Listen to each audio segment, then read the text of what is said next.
Hi, I'm Eleni, and after almost 10 years in the engineering field, I decided to quit my job. And this is not going to be one of those fairy tale stories about how I found my passion or something like that. I want to give a very honest story of what happened to me, as I see that happening a lot to other people as well, especially in the world that we live now.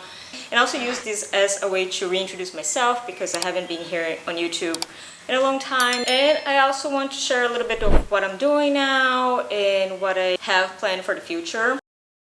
So quick introduction, I graduated in civil engineering, so that's my background. However, very early on in my career, I started working in the energy industry, and that's where I have stayed for all my career pretty much. I have worked with different companies in different countries. I'm originally from Brazil, and in the beginning of my career, I moved to the US, and that's where I work the remainder of the years. I only worked for 2 years in Brazil and almost 8 years in the West. During this time, I also happened to become a pro bodybuilder, just a hobby I found and something that I got very invested in for some time.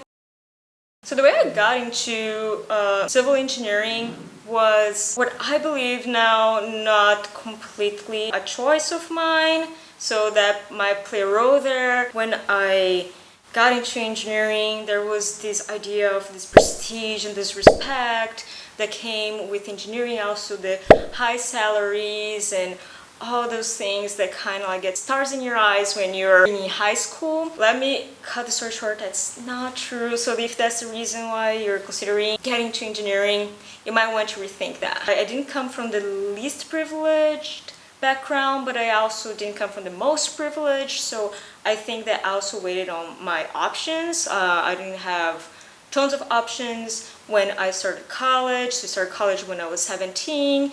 My dad was an engineer as well, so I think that all played a role. Engineering school wasn't easy for me. I went to college through affirmative action. I could tell that some people did treat me differently for that. Some to that, it was tough for me to catch up. In college, I was so much in my head with, I gotta pass this test, I really gotta pass this test, I gotta start as hard as I can and pass this test, that I never really stopped to think about, is this really what I like? Is this really what I want to do? And I'm not gonna lie, college was tough. But like I said, I'm not going to make this story into a fairy tale. It was really tough. It was a dark time for my mental health. Like I said, I didn't come from the most privileged background, so I don't think I really saw leaving university as an option to me, so I just endured and I managed to graduate. I thought that from there, things were going to get easier or better, and they did. For the first years, I think I was finally being able to sleep 8 hours a day. I was finally being able to do things that I loved again, and it was nice. But like when you come back to salaries, was my salary great? No. I would say no. Was I being respected? I think there are some people that I work with that respected me a lot, but for example, whenever we had a work trip, they would find the cheapest ways to get us there and the cheapest hotels and things like that. So I remember I worked with this man, and I think he was in his 80s, and when I told him I was flying coach, which is super normal, right, for this work trip, he was like, when I was a young engineer, I would only fly first class, I would fly in suits. At first I was like, why are you telling me that? That's kind of rude. But at the same time, I was like, he's right. I think engineering held this idea of being this prestigious, high-paying job, when in reality, it's not anymore.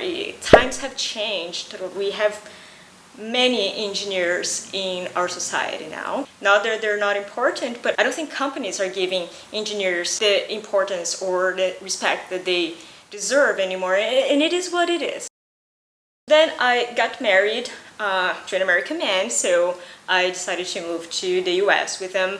And after a year waiting for my green card and my documents, I was able to work again in the energy industry, which was great. I was so happy about it because I know that's a privileged position. Not everybody that's a foreigner has this opportunity. And here I have this opportunity given to me. Like I said, I came from Brazil, So the work culture there is different. At least in my company, we had stronger boundaries when it comes to work hours. And when I started working in the US, it was a completely different story. I would only get 20 days of PTO, when in Brazil I used to have my time offs, but I also had 1 month of vacation every year, so that was no longer a thing. But I was, okay, it's fine, you know, because I have this big opportunity, so I'm not gonna waste it. I just started watching people around me, my bosses, what they were doing, and I started trying to do the same thing. I would stay there from 8 a.m. to 9 p.m. Whatever was needed for me,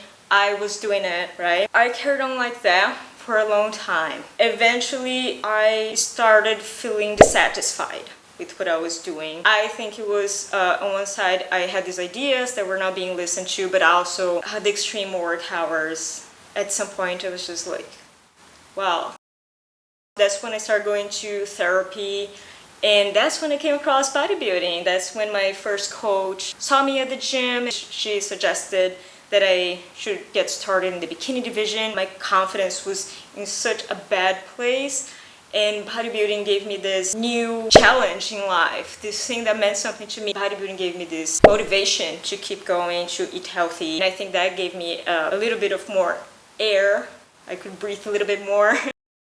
So then came the opportunity for me to change projects, and I thought that was going to be a breath of fresh air and everything was going to be different. And it was, again, for some time, but after some time I started having these feelings again that I wasn't being listened to, and more was required from me, and it got to a point where I felt that I was doing the work of 2 or 3 engineers. Let's be honest here, I was being underpaid. For a long time I understood my circumstances as a foreigner, so I accepted it, but you can only do that for so long. I'm already unable to do my job well because I have so much in my hands. I said, okay, here's the thing, I need a raise.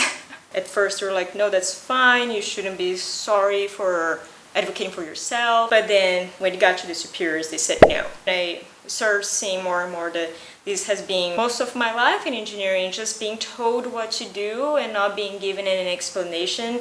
My projects were not receiving enough resources, so I couldn't complete them, and then they kept telling me to do those things that I didn't quite believe in. At some point it just became too much. I was just waking up 5:30 a.m. to get in my first meeting at 6 a.m. and I just kept questioning myself, why? Like, what is the purpose of all this? And I think when what you're doing loses purpose, that's when it's done. You can do hard things, but if it's purposeless things, that's when it's just it for our brains. And I just saw me becoming a shadow of myself more and more. Things that I loved, like yoga, I didn't feel like doing those things anymore.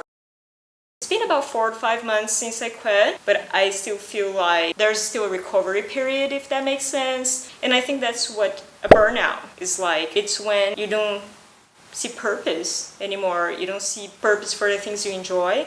You don't see purpose for the things you don't quite enjoy, obviously. So that's when I had a conversation with my husband, and he said, listen, this is killing you, right? This is not being good for you, and I will support you if you decide to change careers. So you really love nutrition and fitness, and why not try to pursue that as a career? And that was a really tough decision in the beginning, but as the burnout got worse, it became an easy decision because it got scary. My mind became a scary place to be in, so that's when I'm like, I cannot do this anymore. I set a date, I gave my 2-week notice, and I left.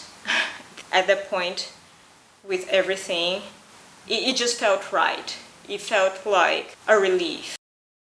I had this idea that 2 weeks after I quit my job, I'm gonna be back at my normal self, and let me tell you, it's been a work in progress still, and it's, like I said, it's been months since I quit my job. I feel just now I'm more comfortable to talk about that. So yeah, now we go to what I'm planning on doing and what I'm doing now. So what I'm doing now is that I'm taking a nutrition course. I plan to take a training course after that, and I plan to start my career as a fitness coach. It just feels right. It's hard to explain. It just feels right. It's something that I naturally gravitate towards, and I feel like I can use my experience and my knowledge and the knowledge that I'm working on now to help other people to achieve their fitness goals. I'm a person that I have seen a big positive impact in my life when I started focusing on fitness. Like I said before, I started going to the gym when I was in college, which was a really hard period of my life, but I used the gym as a way to release the stress and build confidence and work on my health. And those are things that I want to share with other people. And that's where I think our purpose lies, helping other people. We can lie to ourselves that we're doing this for a paycheck, but the reality is that if you keep doing this for money, it's gonna get to a point where it's not gonna be sustainable anymore. It's gonna get to a point where it's purposeless. That's why I'm so excited to start this new chapter of my life, where I can actually see an impact on people, where I can actually feel like I'm helping other people doing something that I love. So yeah, I'm working on my courses, and I'll let you know once I get certified and I can help you out. If you're interested, just reach out to me. I'm also making this video because I'm trying to get into YouTube again. I tried to do that in the past, but not really seriously. But now that I have more free time, I'm planning on doing this more regularly. If you have any tips or recommendations or suggestions for what you want to see here, let me know. I'm obviously very new here. If you have any type of feedback, whatever it is, I'm always open to feedback, as long as it's constructive, right? Don't say something mean. So like I said, if you have any suggestions, just please let me know in the comments, anything that you want to see. So yeah, that's it for this video. I just wanted to keep it short and sweet. If you have any questions for me, feel free to reach out. I'm very active on Instagram. And yeah, thanks for watching. See you next week.